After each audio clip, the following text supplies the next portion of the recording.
नमस्कार, मैं हूं तान्या। आप देख रहे हैं राष्ट्रीय एक न्यूज। आइए नजर डालते हैं आज की कुछ खास खबर की ओर।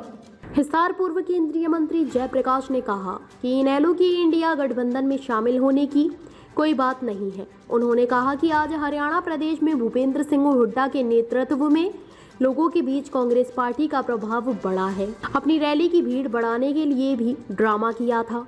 जयप्रकाश ने वीरेंद्र सिंह की रैली को लेकर कहा कि वे कहते हैं मेरी तो कोई सुनवाई नहीं है, सांसद कहते हैं मेरी सुनवाई होती है। जेपी भाजपा गठबंधन में आपस में लड़ाई लड़ रहे हैं। उन्होंने कहा है दोनों इन लोगों को अपना घर संभालने की जरूरत है। उन्होंने कहा कि हरियाणा में कांग्रेस की लोकप्रियता बढ़ रही है। उन्होंने कहा कि दुष्यंत चौटाला ने राजस्थान में रैली की है। हरियाणा के लोगों ने जेपी को जानकारी दिया है। अब राजस्थान में दुष्यंत चौटाला जा रहे हैं। उन्होंने कहा कि खाटू श्याम महाराज के नाम पर घूमने के नाम पर रैली में ले गए। कई महिलाओं को तो खाटू श्याम लेकर ही नहीं गए, खाने पीने का कोई व्यवस्था नहीं की। उन्होंने कहा कि कांग्रेस की संगठन की लिस्ट जल्द ही जारी हो जाएगी। ऐसी कोई बात थी नहीं।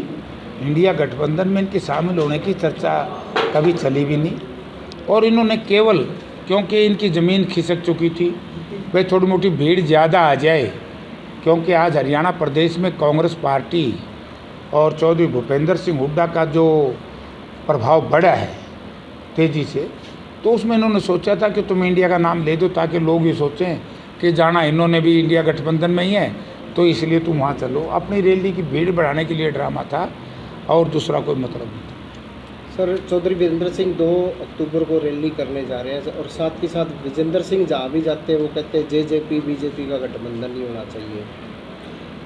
भाई देखो, इनकी आवाज़ तो तामे जान और लोग जाने, क्योंकि चौधरी वीरेंद्र सिंह अब बार बार बीजेपी के साथी कहते हैं कि वे कांग्रेस में आपसी तनाव है, अंतर्कलह है। आज मैं एक बात पूछना चाहता हूँ, दूसरी बात सारी छोड़ो। विजेंद्र सिंह इनकी पार्टी के एमपी हैं। आज तो विजेंद्र सिंह के पिताजी चौधरी वीरेंद्र सिंह भारतीय जनता पार्टी कार्यकारिणी के सदस्य हैं प्रदेश के। वो कहते हैं मेरी को सुनता नहीं, विजेंद्र सिंह कहता है मेरी खूब सुनते हैं। इनका अंतर्कलह इतना भारी है बीजेपी में, जेजेपी गठबंधन में। वो कहता है मैं लड़ूंगा, वो कहता है मैं लड़ूंगा। अपनी विफलताओं को छुपाने के लिए ये लोग कांग्रेस के ऊपर बात करते हैं, तुम अपना घर संभाल लो।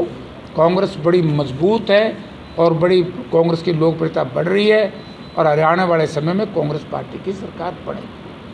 सर, बात की जाए अभी दुष्यंत चौटाला ने हरियाणा की बजाय अब राजस्थान में रैली कर दी है, वहीं प्रदर्शन भी कर रहे हैं अपना, इससे पहले भी वो किया है, तो वहाँ जा रहे हैं। तो क्या करें बेचारे, हरियाणा के लोगों ने तो उनको नकार दिया, तो फिर कहाँ जाएंगे। और वहाँ भी झूठ बोल गए, बोलो हे भगवान, हे हनुमान जी महाराज, हे खाटू श्याम जी महाराज, आपके नाम की भी झूठ बोल गए। बोले तो हमने खाटू श्याम के दर्शन कराऊंगा। 15 जनी बेचारी जनानियाँ, उनके बच्चे, उनको 15 बस, उनको ना खाने का इंतजाम, ना उनका टॉयलेट का इंतजाम, ना उनका कहीं नहाने का इंतजाम। जितनी बदतमीजी महिलाओं के साथ इस गठबंधन के लोगों ने की है वो अमानवीय है और भगवान जरूर इनको सबक सिखाए। कांग्रेस की विस्तारित लिस्ट कब तक जारी करवा रही है? हो जाएगी यार, कांग्रेस की लिस्ट की क्यों चिंता कर रहे हैं। कांग्रेस को तो कंप्लीट संगठन है, एक पद है डिस्ट्रिक्ट प्रेसिडेंट का, बाकी तो सारे आगे आ जाएगा वो भी। और ये देखो ना कि कांग्रेस पार्टी में कितना प्रजातांत्रिक सिस्टम अपनाया जा रहा है। हर साथी की राय लेकर के, सबसे नेताओं से विचार विमर्श करके, और यूनानिमस डिस्ट्रिक्ट प्रेसिडेंट बनेंगे। मैं आज बता रहा हूँ। जैसे भूपेंद्र हुड्डा जी के विपक्ष आपके द्वार प्रोग्राम हुए, अब कुछ एक नया कोई अभियान चलेगा क्या कांग्रेस पार्टी? हाँ चले ना, 8 तारीख को जन सम्मेलन, किस तरह का? जनसंवाद, जनमिलन। सर, फिलहाल जो महिला बिल पारित हुआ है उस पर क्या? उस पर क्या गवाएंगे, कुछ भी को नहीं। लोगों को भ्रमित कर दिया। जिस तरह के 15-15 लाख रुपये को देता रिखायत्या मांगेंगे, जब 15 लाख आए हो तो महिलाओं को आरक्षण मिलेगा। ये ड्रामा था। अगर आरक्षण लागू करना होता तो उसी दिन से लागू करते। इसमें सेंसस की क्या जरूरत पड़ेगी? सेंसस तो एक बहाना है। मुझे याद है, मैं आज इस देश में नहीं है, माननीय नेता, इनकी पार्टी के कुछ और नेता, मैं भी एमपी था, उस वक्त तो सारे विरोध करते थे, लेकिन भारतीय जनता पार्टी के नेताओं में एक बड़ी बीमारी है। जब नरेगा लेकर के आए, डॉक्टर मनमोहन सिंह में एमपी था, भारतीय जनता पार्टी विरोध कर रही थी। जब इसकी बात आई, ये जो अनाज बांटते सरकारी गल्ले की, आज इसका श्रेय भी ये लेना चाहते हैं। इन्होंने तो कुछ भी नहीं किया। आज मोदी जी, मनोहर लाल जी अंत्योदय, सबको अनाज देंगे, बिना पैसे देंगे, सस्ता देंगे, ये कौन लेके आया था? कांग्रेस पार्टी। जीएसटी का जो लेके आए थे वो भी, और कांग्रेस पार्टी का तो कोई मुकाबला ही नहीं। कांग्रेस पार्टी ने तो जात और धर्म में बांटने का काम किया, तो बीजेपी ने बांटा। एक हरे रंग का कार्ड होता था, चाहे कोई किसी जाति का भी हो, किसी धर्म का भी हो, सब, ऊंचा हो, नीचा हो, बड़ा हो, छोटा हो, ठीक है ना, सबको गल्ला मिलता था, चीनी मिलती थी, चावल मिलते थे, गेहूँ मिलते थे। तो आज ये क्यों है? APL, BPL. एपीएल में कौन लोग हैं? अडानी जी, अंबानी जी। और बीपीएल में कौन लोग हैं? बीपीएल की अगर सही गाइडलाइन के ऊपर चले तो हमारे यहाँ तो जो दलित समाज के लोग हैं, जो आर्थिक तौर से कमज़ोर वर्ग के लोग हैं, उन्होंने मेहनत करके अगर अपना मकान पक्का बना लिया तो सरकार का क्या योगदान है भाई उसमें? ये कह कर के उसकी पेंशन क्यों रोक दी जाती है? ये कह कर के उसका सरकारी राशन क्यों रोक दिया जाता है? सरकारी सुविधाएं क्यों रोक दी जाती है? कि तेरी तो छत पक्की है, तेरे घर में तो कूलर है, तेरे घर में तो एसी है, तेरे घर में तो मोटरसाइकिल है।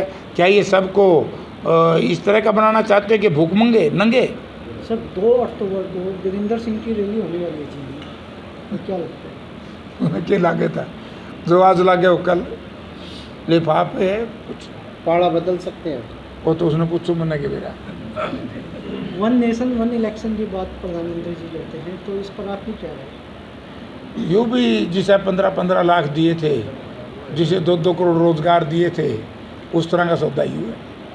सर 1 नेशन 1 इलेक्शन की बात हुई, 1 नेशन 1 एजुकेशन की बात हुई, लेकिन 1 पॉलिटिशियन 1 पेंशन की बात क्यों नहीं की जाती? देखिए, ये तो कुछ भी नहीं कर रहे यार आप इस पे तो खाम का। मैं जो जब से भारतीय जनता पार्टी या एनडीए की दिल्ली में सरकार बनी, प्रदेश में सरकार बनी, तब से ही देश और प्रदेश आर्थिक तौर से, विकास की दृष्टि से, रोजगार की दृष्टि से कमज़ोर होता जा रहा है। तो इसकी चर्चा मेरे ख्याल में कोई बची को नहीं। आपने देख लिया होगा, रोज़गार तो बंद कर दिए, कौशल रोजगार योजना। अब एक मैं आपसे प्रश्न पूछना चाहता हूँ, कौशल रोजगार योजना में कलरक को 13,000 रुपये देते हैं, और जब कांग्रेस की सरकार थी, हुड्डा साहब चीफ मिनिस्टर थे, पहली बार कलरक लगते ही उस ज़माने में 22-25 हज़ार रुपये मिलते थे। तो ये तो नौजवान को कमज़ोर करने में लगे हुए हैं। क्या कि तो पेंशन देंगे, पेंशन काट तो दी, मैं गामा में जाऊँ, बड़े और तो छोड़, दलित समाज के बुजुर्ग बुढ़िया हमारे पास आती हैं कि बोला जेपी मेरा थोड़ा सा बिल फालतू आ गया, मेरी पेंशन काट दी। बताओ भाई, बिजली मान लो किसी बालक ने फालतू चला ली, वो बूढ़ा बूढ़ी का के कोट पेंशन उनकी कट है। तो इनके तो उल्टे रास्ते हैं जो पोर्टल ले फंड है। सर आजकल पूरी पब्लिक है वो फैमिली आईडी के चक्कर में उलझी हुई है। किसी का मीटर का बिल हटवा रहे हैं, किसी का 1 सदस्य हट गया, किसी का जुड़वा रहे हैं, उसी में उलझी है। उसके ऊपर क्या कहना? ये तो उलझा, अच्छा काम तो करते कोई नहीं बीजेपी वाले, उलझा के लोगों ने रखे ताकि इनको, जैसे एक कहावत है ना, फौज को व्यस्त रखो, सेना को व्यस्त रखो, ताकि उनमें सोचने की शक्ति ना बने। ऐसे ही ये प्रदेश की जनता को व्यस्त कर दिया। तड़के बूढ़ा बूढ़ी नौजवान दौड़े ठाके चल रहे हैं, और अर्जुन हुई इसके बाहर नाके बैठे रहे। ये तो लोगों ने माननी चाहिए, विरोध करना चाहिए।